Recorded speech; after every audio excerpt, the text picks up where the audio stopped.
It is Friday night. It's Pastor Trish, and on our agenda for this evening is Psalm 54. It's a nice short psalm. Maybe that's kind of fun to end the week. But um, more importantly, you might remember a few nights ago, I think it was probably Monday when we started, I said, I should have looked it back up.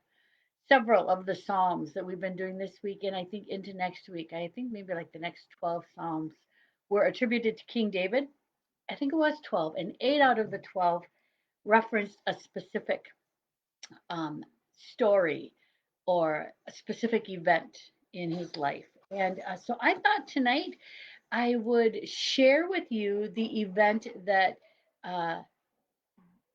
I was going to say precipitated this psalm, or better yet, the event that this psalm is tagged to, aligned with, those kinds of things. Whether or not David actually prayed this psalm at that time or not, we don't really know. But at any rate, I'm going to read the story that goes with this psalm. And the story is from First Samuel.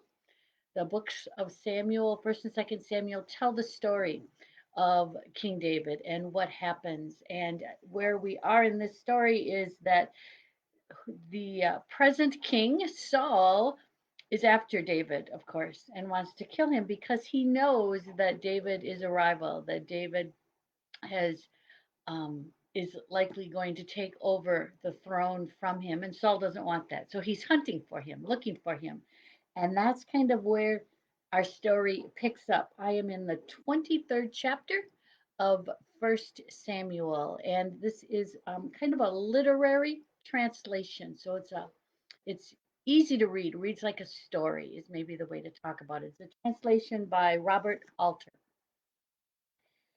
David stayed in the wilderness in strongholds, and he stayed in the high country in the wilderness of Ziph.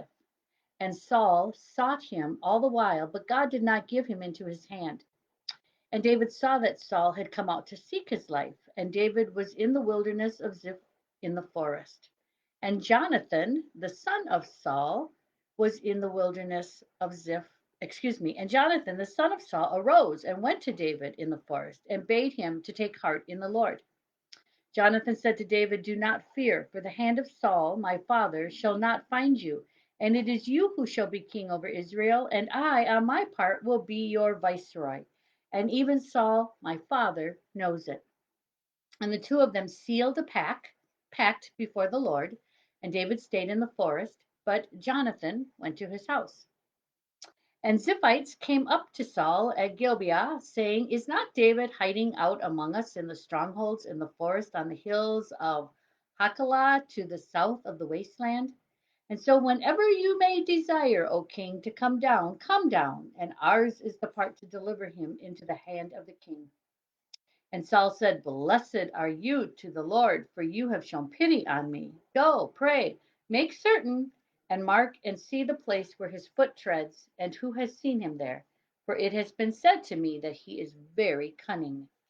See and mark all the hideouts where he may take cover there, and then come back to me when you are certain, and I shall go with you. And if indeed he is in the land, I shall search for him among all the clans of Judah." They arose and went to Ziph ahead of Saul, and David and his men were in the wilderness of Maon in the desert south of the wasteland. And Saul went, and his men with him, to seek David. And it was told to David, and he went down to the crag and stayed in the wilderness of Maon. And Saul heard and pursued David into that wilderness. And Saul went on one side of the mountain, and David and his men are on the other side of the mountain. And David made haste to go off from him before Saul, while Saul and his men were circling the mountain after David and his men to catch them. Just then a messenger came to Saul, saying, "Hurry and go, for the Philistines have invaded the land." And so Saul turned back from pursuing David and went to meet the Philistines. Therefore do they call this place the Crag of the Divide.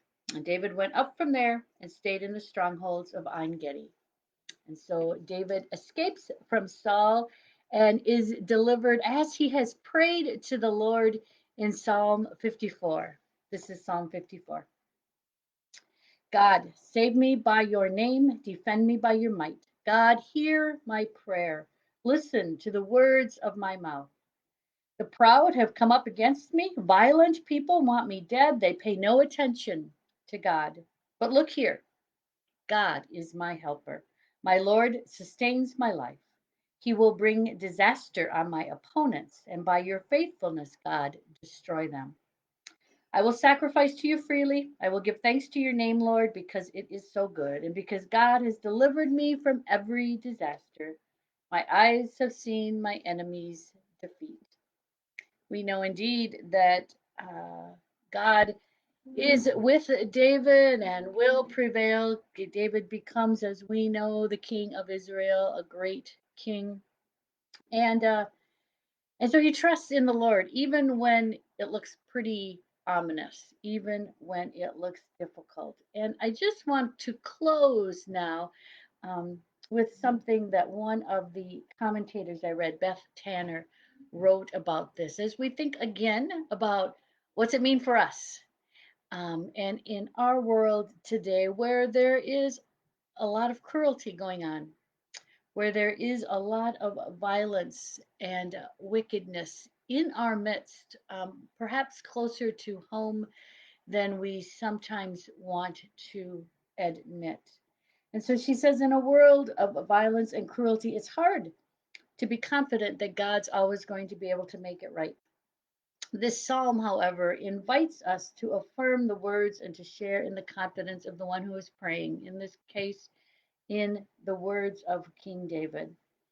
And she says at the end, then Christians throughout the centuries have risen up against the powers for the very sake of God's kingdom. And I think that's the other point here is David calls out to God and rises up and trusts in God's protection, not just for he himself and his personal safety, but he does so on behalf of the nation of Israel, the nation that